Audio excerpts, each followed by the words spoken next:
Gregory Maddox had it all: power, money, headlines. The kind of billionaire whose name showed up on magazine covers more often than politicians. Founder of Virotech, owner of 5 estates, 2 private islands, and the kind of yacht that made sheiks blush. But for all his control over the outside world, there was one place where even he had no power: his own home dot inside his New York mansion. Behind layers of security and reinforced steel gates lived a beast that no one dared approach. Titan, his Tibetan Mastiff. Once a gift from a Russian oligarch, Titan had grown into a 160-pound ticking time bomb. Vets refused to come near him. Trainers left in ambulances. Even Maddox's top security guard wore bite scars on both arms. Titan had been labeled untrainable, dangerous, even demonic by professionals. And yet Maddox refused to give him up. He just needs the right energy, he used to say. But deep down, everyone knew Titan wasn't just aggressive. He was broken. Then one night, at a black tie fundraiser, after a few drinks and surrounded by reporters, Maddox chuckled and said something that would shake the internet. "I'll give $1 million cash to anyone who can calm my dog for an hour." At first, everyone thought he was joking. But when his PR team confirmed it the next morning, the news exploded. Social media influencers, animal behaviorists, and self-proclaimed dog whisperers from around the world swarmed the Maddox estate. Over the next 3 weeks, more than 35 people tried. None succeeded. Some lasted 10 minutes before Titan's snarling forced them out. Others tried treats, commands, even hypnosis. Titan chewed through a metal crate during one session and had to be darted with tranquilizers. The media dubbed it the $1 million muzzle. It became a viral spectacle. And Maddox? He watched. It all with mild amusement, sipping espresso from his penthouse balcony as desperate humans tried to tame his monster. It wasn't about the money. It was about the thrill of being unbeatable, even by nature itself. Then, on a gray Tuesday morning, while the staff cleaned up after another failed attempt, something unexpected happened. A girl appeared at the gate. Couldn't have been older than 14. Her hoodie was torn, her jeans soaked at the hems. No shoes. She had a backpack that looked like it had survived a war, and eyes that didn't match her age-tired, sharp, haunted. She pressed the intercom button once. A guard appeared on the screen. "I'm here for the dog," she said quietly. The man frowned. "You're joking." She didn't laugh. "I want to try." The guard raised an eyebrow and radioed the mansion. "There's a kid here," he said. "Wants to try the challenge." Static. Then Maddox's voice came through. "Kid? Looks homeless. Barefoot." A pause. "Let her in." The guards hesitated. "Sir, you heard me." The gates creaked open. She walked in without hesitation, passing Bentleys and marble fountains like they were invisible. As the staff stared, the girl stopped and looked. At the sign hung above the kennel yard, $1 million to calm Titan for 1 hour. She nodded once. "I can do it," she said softly. The head trainer scoffed. "What's your name, kid?" "Lila." "Where are your parents?" She looked at him with a straight face. "Don't have any." That answer flat, emotionless made something shift in Maddox. He stood at the window, arms crossed, watching her closely. She didn't ask questions. She didn't show fear. She only said, "One more thing. Let me in with him. Alone." Gasps broke out across the room. The head of security stepped forward. "No chance." But Maddox raised a hand. "Let her try." Lila stood still as the staff buzzed around her, arguing over protocols, waivers, and medical teams. The Billionaire's estate had never seen anything like this. No credentials, no background, no ID. Just a barefoot girl in a threadbare hoodie, claiming she could do what the world's best trainers couldn't. I'm not signing off on this. The lead handler snapped. If something happens to her, I'm right here, Lila interrupted, her voice flat but firm. You don't need to talk around me like I'm furniture. Maddox, watching from his second-floor study, sipped his coffee and cracked a smile. She's got more spine than the last 5 grown men combined, he muttered. Security brought a tablet. Sir, she has no record. No ID. She's probably been on the street for a while. I gathered that, Maddox said, waving them off. Let her in. The trainers hesitated, looking at one another like someone was about to die. Then, with a reluctant sigh, one of them slid open the thick, reinforced kennel door. Titan's enclosure was more like a bunker than a yard. 12-foot shatterproof glass walls, retractable steel gates, and a red panic button linked to tranquilizer guns. Hidden in the ceiling, the floor was lined with scratch-proof tiles. Nothing breakable. No distractions. Titan was already pacing, eyes sharp, breath fogging the glass. His fur rippled with every step, muscle under muscle. The kind of dog you don't adopt. The kind you're warned about in books. As the outer gate opened and Lila stepped in, the staff held their breath. Titan froze. He turned slowly, head lowering, ears back. A low, guttural growl rumbled from his chest. Most people would have run. Lila didn't move. She stopped 4 feet in, dropped her backpack gently, and sat down on the cold floor, cross-legged, hands resting in her lap. Titan watched her like prey. She didn't make eye contact, didn't speak. She hummed a soft, low tune, off-key, childlike. Titan's ears twitched. The room behind the glass was frozen in silence. The head trainer whispered, Is she singing? No one answered. Lila continued humming, never flinching. As Titan circled, he approached slowly at first, then with quick, confident steps. He was 2 feet away. Then 1. Maddox leaned closer to the monitor. Titan leaned down, inches from her face, nostrils flaring. Lila finally looked up. And smiled. Titan blinked. The growl stopped. He sniffed her cheek, then her shoulder, then her knees. His head lowered. His body relaxed. And then he did something no one had seen before. He lay down beside her. Not submissive, not tense. He curled up, rested his chin on her thigh. Lila kept humming. The staff exploded in shouts behind the glass. Did he just? He's lying down. No muzzle, no sedatives? Maddox didn't move. His eyes were locked on the girl, who now had her. Fingers gently stroking behind Titan's ears, like they were lifelong companions. Start the clock, he said quietly. The timer began ticking. Why, $1 million now hung in the balance. Outside the enclosure, reporters scrambled for footage. A drone lifted from the garden to get overhead shots. Tweets began flying. The media caught wind that a homeless girl was taming the most dangerous dog in America. But inside the enclosure, none of that mattered. Lila sat quietly, stroking Titan's neck, occasionally whispering words only he could hear. Titan breathed slowly. For the first time in his life, he looked calm. Maddox whispered to himself, Who are you?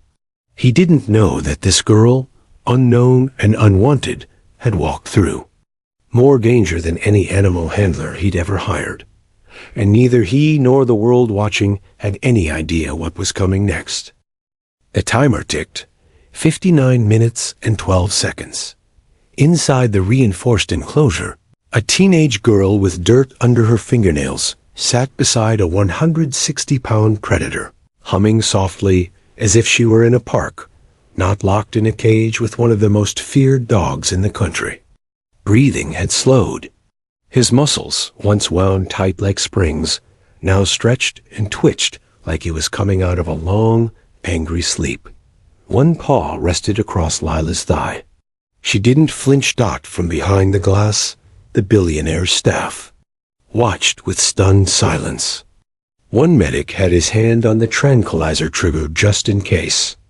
Another stood frozen, phone clutched, filming everything. No one said it aloud, but everyone knew.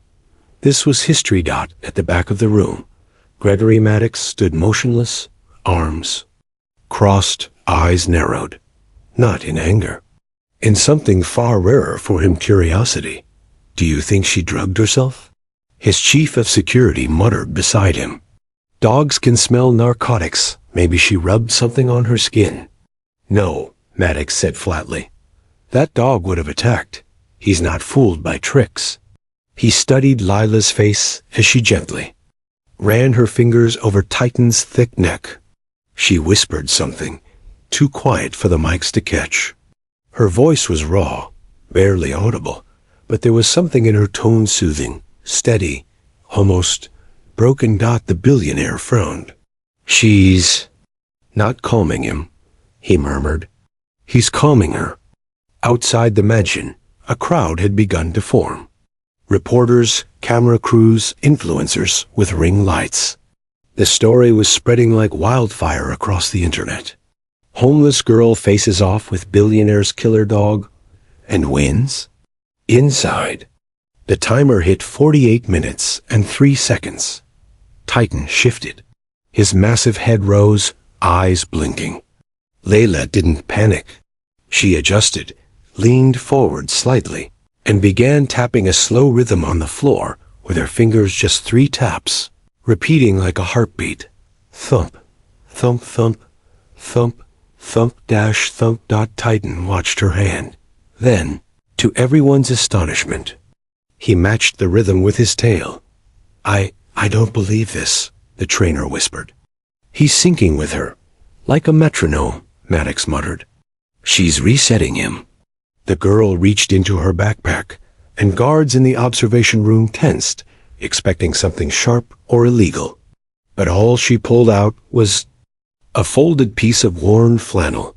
She laid it beside Titan's head. The dog sniffed it, then curled around it like it was a treasure. What is that? One staffer asked. Maddox leaned forward. I think it's a dog blanket, he said slowly.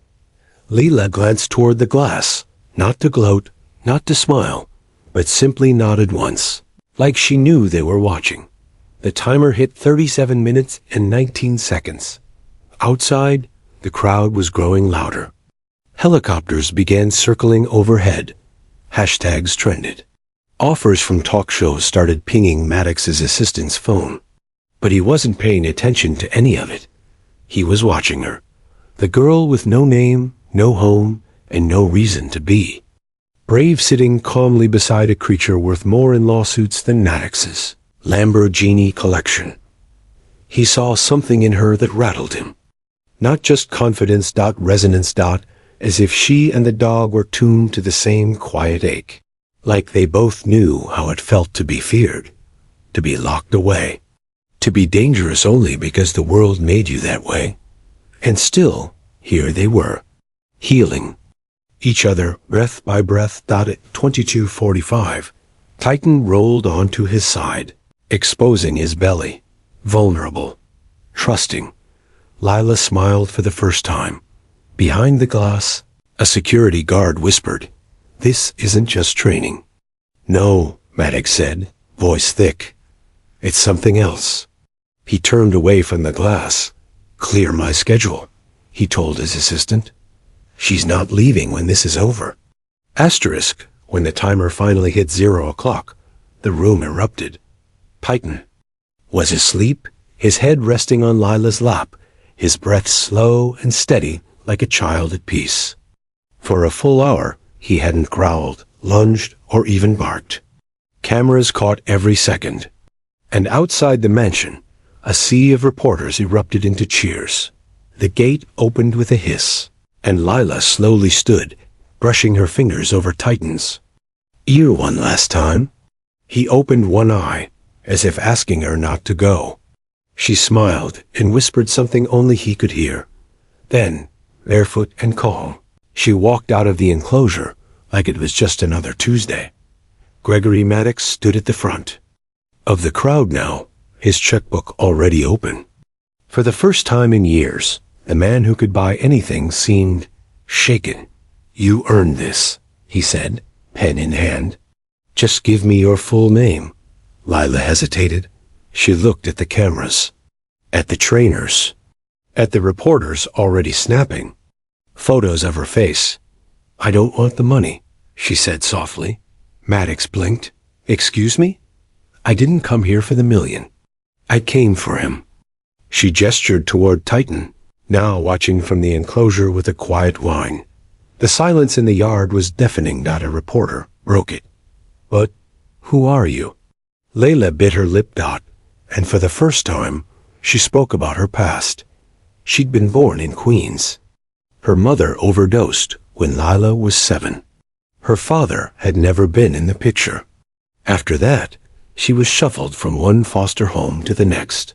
Some were decent. Most were not. By the time she was 10, she'd already run away twice. "I always ended up at shelters," she said. "Not for people, for dogs." She smiled sadly. They were the only ones who didn't yell or hit or lie. The first dog she ever calmed was a blind pit bull named Luna. She was 12. Luna had been deemed unadoptable, bitten 3 handlers. But when Lila walked into her pen, the dog simply curled up beside her. The shelter manager wept. Lila remembered her words even now. "You have something, girl. Something we can't teach." But foster care didn't care about talent. And when her last placement turned violent, Lila left for good. She'd lived on the streets for almost 2 years now, sleeping near train stations, eating whatever she could find. But no matter how bad it got, she always found time to sit with strays, to calm them, talk to them. She wasn't just good with dogs.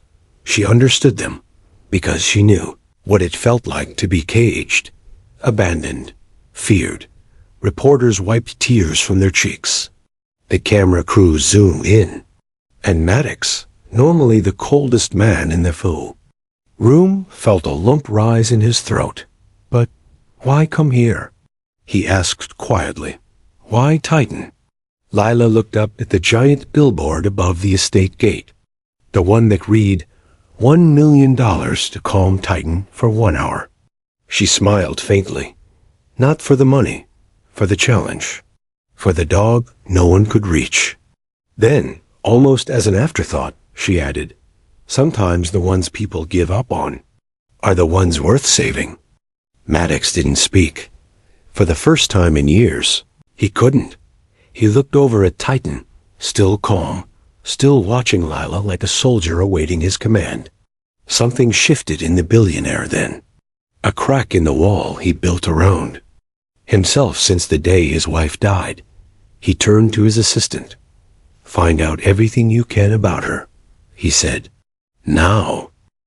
Gregory Maddox wasn't a man who liked questions without answers, especially when they stood barefoot in his driveway and tamed the one creature he thought was untouchable. The moment Lila walked out of Titan's enclosure, everything changed. Maddox had his lawyers on the phone, his tech team combing records, and his security chief digging through anything that could shed light on who this girl really was. "No birth certificate?" the chief said, scrolling through a screen. "We only found 2 old-school records. No medical history, no ID, no phone. Sir, this girl doesn't exist on paper." Maddox narrowed his eyes. "Everyone leaves a trail. Keep looking." And they did. What they found stunned them all. Lila Mae Torres, born November 4th, 2010, in Queens, New York. Mother, Eva Torres. Father, unknown. Her mother died of an overdose when Lila was 7. After that, she vanished into the foster system. 9 homes in 6 years. Several abuse reports. No follow-up. 1 incident with a broken arm at age 11. Suspected physical abuse. No charges filed. She'd been enrolled in a middle school for just 1 semester in Queens when she was 12. On record, one teacher left a single glowing remark: "Lila has an extraordinary ability with animals. We watched her rehabilitate a traumatized rescue dog in 2 days. She doesn't just work with them, she becomes part of their world. I've never seen anything like it." The teacher, Mrs. Eileen Monroe, had retired 2 years prior. When contacted, she broke into tears on the phone. "You found her?" she asked. "I thought she was gone forever." Maddox listened to the full report. Silent. "She disappeared shortly after that semester," the investigator added. No one followed up. No caseworker even filed a missing persons report. Maddox leaned back in his leather chair, staring out at the training yard. Lila was still there, sitting under the shade with Titan, who lay across her lap like a child. She fell through every crack. He muttered Dot in the media. The story exploded. Billionaire's dog tamed by forgotten girl. The street whisperer. Who is Lila Torres? From homeless to hero girl's bond with beast melts the internet. Talk shows called. Book publishers emailed. Netflix sent a producer to his gates. But Lila ignored them all. She wasn't interested in interviews or fame. She spent her days walking with Titan, brushing his coat, humming to him by the water fountain like they were lifelong friends. Maddox, usually untouched by emotion, found himself sitting at a distance, just watching her. Something gnawed at him. Not just curiosity, but guilt, regret, long-buried truths. He thought about his late wife, Eleanor. She had wanted to adopt after her second miscarriage. Maddox had said no. "It's too risky," he'd told her. "We can't fix broken kids." Eleanor never brought it up again. And now, years later, a broken kid had fixed something in him. That night, alone in his office, Maddox stared at the $1 million check he'd written for Lila, the one she'd refused.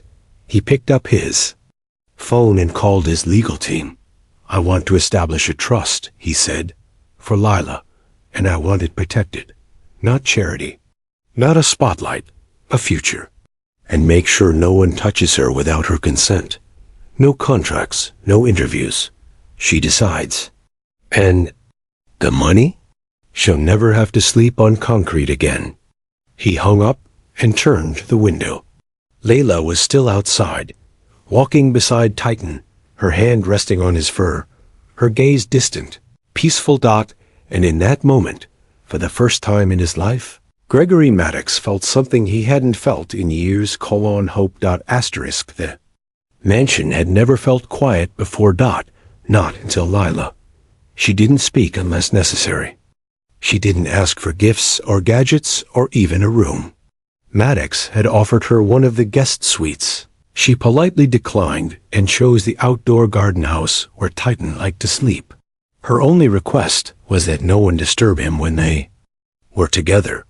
Titan, once feared like a beast in a horror film, had transformed. He followed Lila like a shadow.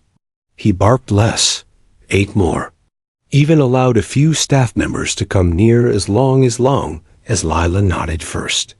He trusted her, and Gregory Maddox didn't know what to do with that kind of quiet. He found himself watching old videos of his wife again. Eleanor Maddox had been light in human form, compassionate, wild-hearted, always pressing Gregory to use his billions for something more than domination. She'd worked with orphanages, trauma shelters, adoption centers. When they lost their second child, she wanted to adopt. Gregory refused. "You don't know where these kids come from," he'd said. "You don't know what they've seen, what they'll bring into our lives." Eleanor hadn't cried. She just nodded. And 5 months later, a drunk driver took her from him. He had Titan shipped in 2 weeks after her funeral. Not because he wanted a dog, but because he wanted a weapon. Something strong, untamed, something to fill the space that Eleanor once softened. Now, that very beast was nuzzling his head into the lap of a girl who had seen more pain by 14 than Gregory had in 5 decades. He walked out to the garden that evening, hands in his pockets, and found Lila sitting under the gazebo, Titan's head resting on her foot. "Do you ever get scared?" he asked, surprising even himself. Lila looked up. "Only when I forget to be." He gave a tight smile. "You talk like someone much older." She shrugged. "Street doesn't care how old you are. You grow fast or you disappear." Maddox hesitated. "You don't want the money, the attention. Why?" Lila looked back at Titan. "Because none of that helps kids like me." He sat beside her, unsure how to meet her honesty. "So, what would help?" he asked. "Tell me what you'd do if you had the power." She thought for a long time before answering. "There are a lot of kids out there like me. Scared, hurt, angry. People call them trouble, but they're just in pain. And there are dogs like Titan animals everyone gave up on. I'd build a place for both." He turned, curious. "A shelter?" "No," she said firmly. "A sanctuary. A place where broken kids and broken dogs help each other heal. Not a place where someone lectures you or locks you in. A place where you listen." Maddox leaned back, stunned. "That's exactly what Eleanor would have done," he whispered. "Who?" "My wife. She died before she could change the world the way she wanted." Lila was silent for a while. Then she said, "Then maybe it's time someone else did." The next morning, Maddox called a meeting with his financial advisors, architects, and lawyers. No one knew what was happening until he slammed his hand down on the table and said, "We're building it. Lila's sanctuary. Dogs, kids, the whole thing. I want construction starting in 30 days. Name it after the dog that brought her to me, Titan." One advisor blinked. "And the cost? I don't care." Lila watched the blueprints being drawn later that week with a quiet smile. Not for herself, but for the countless boys and girls who would walk into that place someday and finally feel seen. Titan barked once beside her short, joyful. She turned to him and whispered, "We're not just surviving anymore, boy. We're building something." By the time the news broke about the Titan Trust Foundation, the story had already taken on a life of its own. 1 week earlier, she was a nameless girl in a hoodie. Now, Lila Torres was on every screen in America and half the world. News outlets ran exclusive segments. Talk shows invited psychologists to dissect the Lila effect. Headlines read like fairy tales. From street kid to healer, Lila's sanctuary to save lost lives. Gregory Maddox funds $30 million center, inspired by homeless teen and his once dangerous dog. Titan's transformation, when the beast found his angel. A single photo of Lila and Titan, curled up together under the garden gazebo, became an international symbol of healing. Artists painted murals of them. Tattoo shops offered free ink for anyone wanting her quote. Sometimes the ones people give up on are the ones worth saving.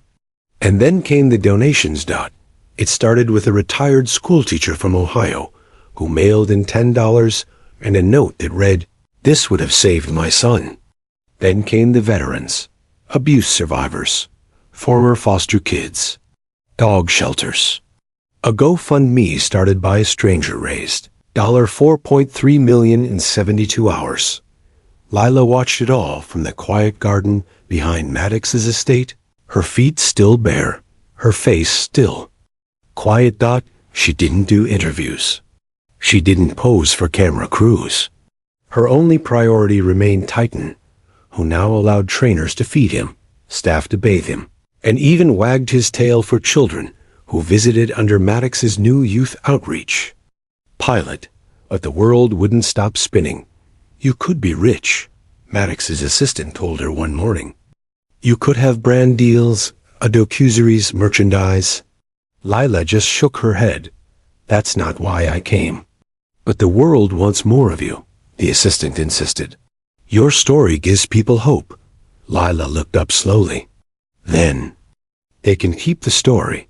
I'll keep the mission. Behind her, Maddox watched with pride and guilt. For all his wealth, he knew now that Lila had given him something he'd never bought: redemption. One evening, as the foundation team reviewed plans for the first Titan Trust facility, a sprawling 15-acre sanctuary outside upstate New York, Lila entered the room holding a notebook. It was worn and full of sketches. Dog runs, treehouse cabins, therapy zones where kids could read aloud to calm rescues. "This," she said, sliding it across the table, "is what it should feel like." The room fell silent, but it wasn't just drawings. It was a map of belonging. She'd imagined every corner not with luxury, but with love. A quiet library, soft lights, hidden safe spots.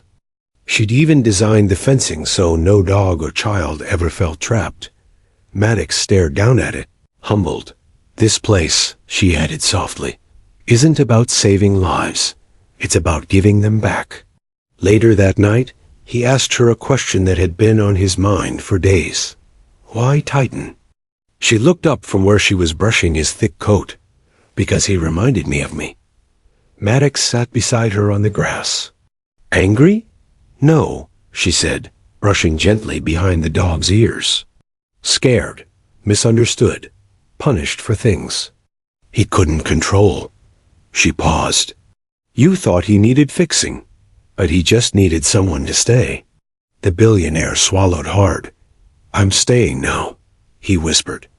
And for once, the girl who never expected anything believed it. Asterisk, the grand opening of the Titan Trust sanctuary was nothing short of a miracle. A crowd gathered on the crisp fall morning, bundled in scarves and hope. Reporters lined the entrance, eager to capture the moment when the billionaire's vision and the homeless girl's dream finally became reality. Lila stood at the front, barefoot still, though now her feet were dirtied from a path she no longer walked alone. Titan sat at her side, regal and calm, a silent guardian of the sanctuary that bore his name. Gregory Maddox stepped up to the podium, clearing his throat.